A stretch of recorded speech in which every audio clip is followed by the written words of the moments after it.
प्रदोष के समय पर, उससे पहले लक्ष्मी और दरिद्रता फिर भ्रमण पर निकलती है।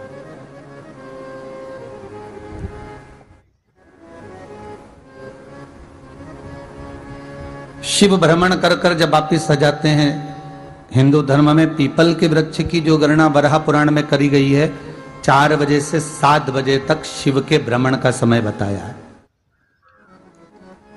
शाम को।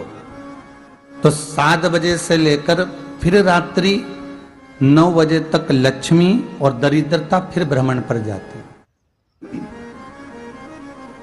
इनका एक समय निश्चित है महाराज। भ्रमण कर कर आ जाना। अब इस बीच में जब लक्ष्मी और दरिद्रता दोनों निकल कर जा रही हैं, तो दोनों एक भाव रख कर जाती हैं कि आज हमको कहां प्रवेश करना है।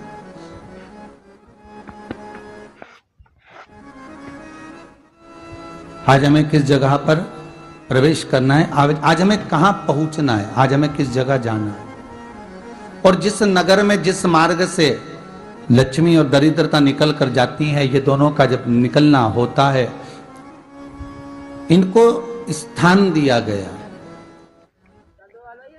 जहां पर स्वच्छता हो, घर के दरवाजे पर रंगोली डली हुई हो, द्वार पर जल छीटा गया हो। महाराज, उस द्वार पर लक्ष्मी प्रवेश करती है तो दरिद्रता भी जाने लगती है अंदर।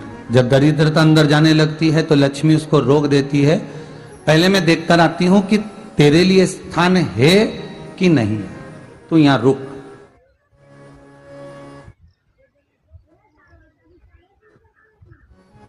कुछ देर तक दरिद्रता बाहर खड़ी रहती है और लक्ष्मी जी की बड़ी बहन जब दरिद्रता बार बार अंदर जाने का प्रयास करती है तो लक्ष्मी जी कहती हैं, जीजी तू इतनी बड़ी होकर तुझे मालूम है, तू तेरा सम्मान होना चाहिए, आदर होना चाहिए, और तू अंदर चली जा और कोई तेरा सम्मान ना करे तो कितना बुरा लगेगा, इसलिए तू बाहर खड़ी रहे। मैं अभी आई। अंदर जाती है और जब लक्ष्मी जी भ्रमण कर लेती हैं, अंदर प्रवेश कर कर आती हैं, और प्रवेश कर कर आती हैं तो दरिद्रता पूछती है चले अंदर। तो लक्ष्मी जी कहती हैं, तुझे मालूम नहीं है क्या जीजी कि जिस घर में मैं प्रवेश कर जाती हूं उस घर में फिर दरिद्रता नहीं जा सकती, क्योंकि ये तेरा वचन था, ये तेरा वचन था। अपन दोनों का जब मंगल विवाह हुआ था, मेरा विवाह जब नारायण के साथ में हुआ और तुम्हारा विवाह जब दुस्साह मुनि के साथ हुआ, दरिद्रता का विवाह दुस्साह मुनि के साथ हुआ। जब अपना दोनों का विवाह हुआ था तो अपन दोनों ने एक वादा करा था कि जिस घर में लक्ष्मी प्रवेश कर जाएगी उस दिन फिर दरिद्रता नहीं जाएगी, और जिस घर में दरिद्रता प्रवेश कर जाएगी उस घर में फिर लक्ष्मी नहीं जाएगी। अब जब मैं अंदर देख कर आ गई हूं तो तू अंदर नहीं जा सकती, अर्थात लक्ष्मी के चरण जिस घर में पड़ गए उस घर में फिर दरिद्रता प्रवेश नहीं कर रही। चलते चलते फिर दरिद्रता ने देखा और लक्ष्मी जी इसको लेकर गई, और लक्ष्मी जी ने देखा कि इसके दरवाजे पर जल नहीं छीटा गया, इसके दरवाजे पर ना रंगोली डली है, इसका द्वार साफ नहीं हुआ है,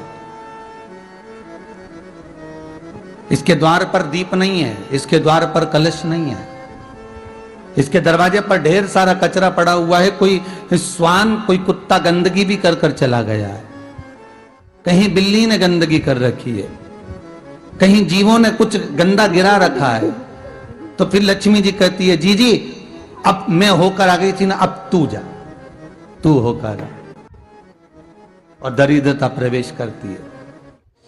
तो अंदर जाकर क्या देखती है दरिद्रता कि इतनी सवेरे से मैं घूमने इनके दरवाजे पर आई और ये तो सब चादर तान के चकाचक गुर्राटा भर भर कर सो रहे हैं। तो दरिद्रता कह देती है, तुम्हारा भाग्य ही बेकार है, तुम्हें क्या करूं, तुम ऐसे ही सोते रहो। और दरिद्रता गुस्से में बाहर निकल कर आती है, लक्ष्मी से कहती है, लक्ष्मी तू इसके घर में जाना ही मत। तो दरिद्रता को कहती है, जीजी तेरी बात नहीं मानूंगी क्या मैं? लक्ष्मी जी बोली, मैं तेरी बात नहीं मानूंगी, बिल्कुल नहीं जाऊंगी इसके घर में, तू चिंता मत कर,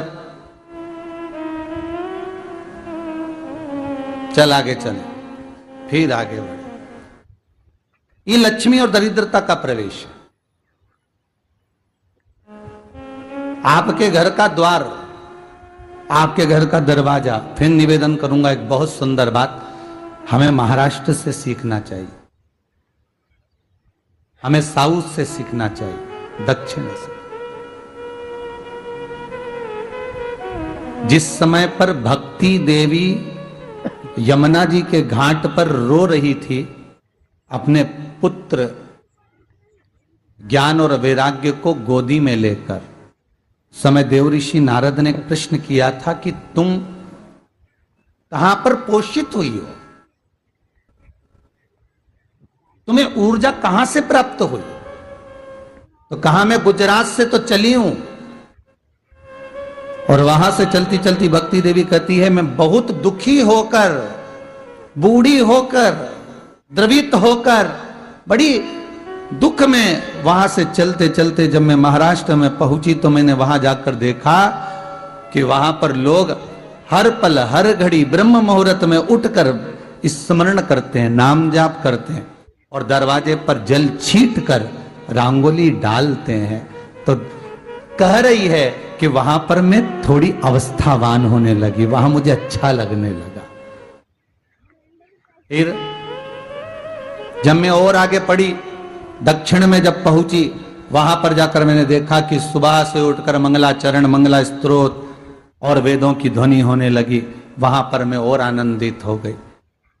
हमें कुछ चीजें महाराष्ट्र से सीखना चाहिए कि वहां रहने वाले जो भगत हैं, वारकरी संप्रदाय के जो भक्त होते हैं, वैष्णव जो धर्म के भक्त होते हैं, उनका नियम है सवेरे के समय घर में पानी है कि नहीं है, पर जब भी वो घर का दरवाजे के बाहर थोड़ा ना थोड़ा पानी तो छींट ही देते हैं। और छींटने के बाद फिर वहां पर अपने यहाँ तो दिवाली पे रंगोली बनती है जी, और वहां पर रोज की रंगोली बन जाती है कि कभी हो सकता है परमात्मा राह भूल कर हमारे घर में प्रवेश कर जाए, इसलिए वहां प्रतिदिन की रंगोली,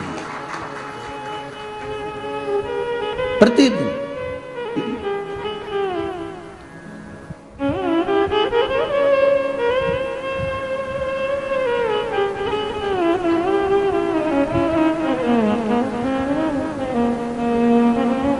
हमें सीखना चाहिए थोड़ा सा।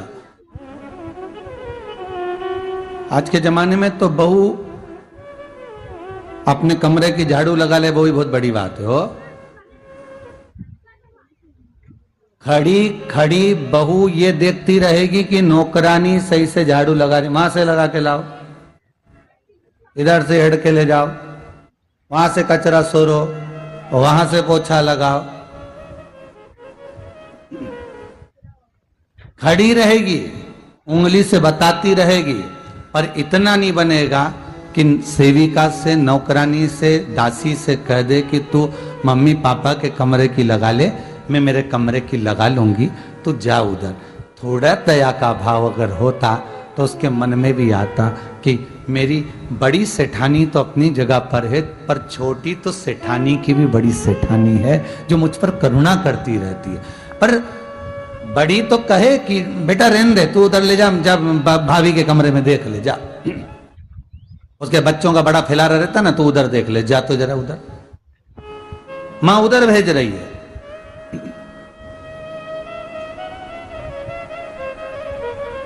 थोड़ा सेवा का भाव हमारे भीतर हो। और एक निवेदन तो हमेशा करा है और अब आज भी करता हूं, पूरे घर की सफाई करवाओ, पूरे घर में तुम पोछा झाड़ू जो चाहे करवाओ, मना नहीं है, पर एक निवेदन